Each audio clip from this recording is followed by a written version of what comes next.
İlqar müəllim, Azərbaycan prezidenti Azərbaycan Dövlət Televiziyasına müsahibəsində belə bir fikir səsləndirdi. Cənab prezident dedi ki, dövlət tərəfindən Naxçıvan Muxtar Respublikasının inkişafına nə lazımdırsa, o da bu günə qədər edilib və ediləcək. Naxçıvanda son 20 il ərzində bütün tikintilər dövlət büdcəsindən maliyyələşdirilib. Hər il Azərbaycan dövlət büdcəsindən Naxçıvan Muxtar Respublikasının dövlət büdcəsinə 100 milyonlarla manat vəsait ayrılır. Yəni bu olmasaydı, təbii ki, biz bugünkü inkişaf edən və abad Naxçıvanı da görə bilməzdik. Niyə bunu xatırlatdım? Mən bunu dəfələrlə çıxışlarımda bildirmişəm, danışmışam bu barədə. Naxçıvan cəmaatına xitabən bu fikirləri səsləndirmişəm. Naxçıvan Muxtar Respublikasının inkişafı bir mənalı şəkildə Azərbaycan prezidentinin göstərdiyi qayğının nəticəsidir. Bir mənalı ilə. Burada heç kim özünə pay çıxa bilməz. Nə Naxçıvanın indiki rəhbərliyi, nə əvvəlki rəhbərliyi. Bəzən onu biz Naxçıvanda yaşamışam, bilirsiniz. Ay onu biz elədik, bunu tikdik, bunu yaratdıq, bir yanlış təbliğat gedirdi, bunu yaratdıq, onu tikdik, bunu belə gözəlləşdirdik, ay tarix yaratdıq.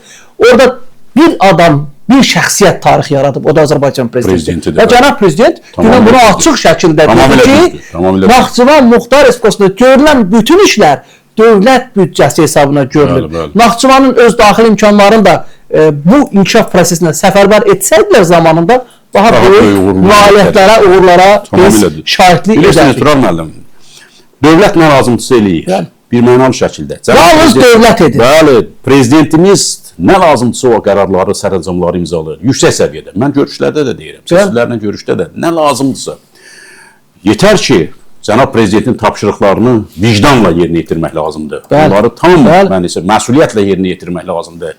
Və hesab edirəm ki, cənab prezident tapşırıq verir və onun icrası ilə də özü nəzarət edir və yüksək səviyyədə verilən tapşırığın icra olunmasının bütün o ayrılan vəsaitin yüksək səviyyədə həyata keçməsi, o vəsaitdən düzgün xərclənməsi ilə bağlı lazımi qərarlar verir. Əlbəttə, bu bir mənalı cənab prezidentin siyasi iradəsi, onun qətiyyəti, cəsarəti və onun vətənə, dövlətə bağlılığının ən böyük bir nümunəsidir. Və hər zaman dövlətimiz və dövlət başçımız təbii ki, Azərbaycanın bütün bölgələrinə, Naxçıvanın da Azərbaycanın ayrılmaz tərkib hissəsi olaraq, uzun illər blokada şəraitində yaşayan bir bölgəmiz olaraq xüsusi diqqətdədir, xüsusi həssas yanaşılır və bu əlbəttə ki, dövlətin dəstəyi ilə. Başqa mümkün olan bir məsələ deyil və kimsə bunu deyirsə hətta, kimsə belə bir düşüncədirsə, bu təbii ki, bütün psixoloji problemi var. Əlbəttə, dövlətin bütün nə qərarlar olur, nə addımlar atılır, hər biri dövlətin insanlara diqqətinin, o regiona diqqətinin bir böyük mənada bir nümunəsidir.